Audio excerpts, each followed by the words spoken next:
What would you do if your own sister tried to destroy your marriage with a lie so shocking? Your entire family believed her? I'm Anna. I'm 31, and until last year, I thought betrayal was something that only happened in movies. But then my sister tried to claim my husband was the father of her child. And the truth? It left everyone speechless. If you've ever been betrayed by family, take a second to like and subscribe because this story will hit close to home. Life before the storm. I grew up with one sister, Melissa. She was 2 years younger, beautiful, wild, and always the favorite. I was the responsible one, the boring one. She was the center of attention. I was the background. And honestly, I got used to it. When I met Daniel, my husband, I thought I'd finally found something that Melissa couldn't ruin. Daniel was kind, stable, thoughtful, nothing like the men Melissa usually dated. We fell in love fast, got married within 2 years, and bought a little home together. Of course, Melissa couldn't resist competing. She joked about how handsome Daniel was a little too often. She hugged him a little too long at family dinners. I brushed it off, until the day it stopped being harmless. The shocking claim. It was Thanksgiving dinner. Everyone was gathered around the table, plates piled high, laughter bouncing off the walls. Out of nowhere, Melissa tapped her glass and stood up. "I have something to share," she said, holding her baby Noah on her hip. Everyone quieted down. My parents smiled, expecting something sweet. Melissa looked directly at me. "Noah's father isn't who you think it is." The room froze. My stomach dropped. Melissa's voice was steady. "Noah's father is Daniel, Anna's husband." I swear I couldn't breathe. My fork clattered against my plate. My mom gasped. My dad muttered, "What?" Daniel looked like he'd been slapped, shaking his head. "That's a lie." "Melissa, what are you doing?" But Melissa pulled out papers from her purse, fake messages, printed screenshots that supposedly proved her story. She even said Daniel had confessed to her in private. And here's the worst part, my parents believed her. They actually turned to me with pity in their eyes. My mom whispered, "Anna, maybe we should talk about this." I wanted to scream.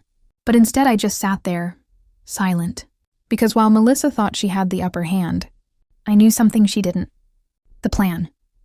Weeks before this dinner, Melissa had been acting strange.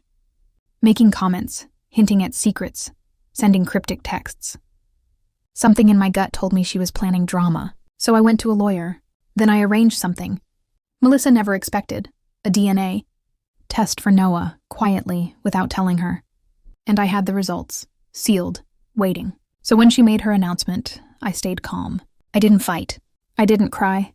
I just said, "Are you sure you want to do this here, Melissa? In front of everyone?" She smirked. "You deserve to know the truth, Anna. I deserve support." That was her biggest mistake.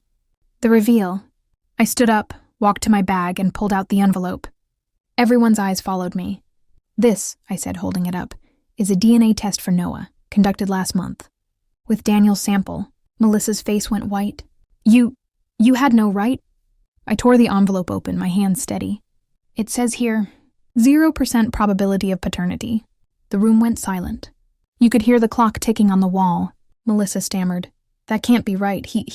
Daniel spoke, his voice firm for the first time all night. "Melissa, enough. You've lied, manipulated, and tried to ruin my marriage. But it's over." The fallout. My parents were stunned. My mom burst into tears. My dad shook his head in disbelief. "Melissa, how could you?" Melissa tried to backtrack, saying she was confused, that maybe the test was wrong. But nobody listened. The proof was in black and white. From that night on, everything changed. My parents stopped making excuses for her. The family finally saw her for what she was. And me? I finally felt free. The lesson. Betrayal from a stranger hurts, but betrayal from family cuts deep. What saved me wasn't anger, it was preparation.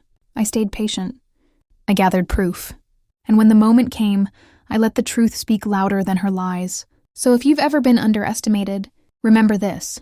Sometimes silence is the strongest weapon. And sometimes the truth doesn't just set you free, it exposes everyone else.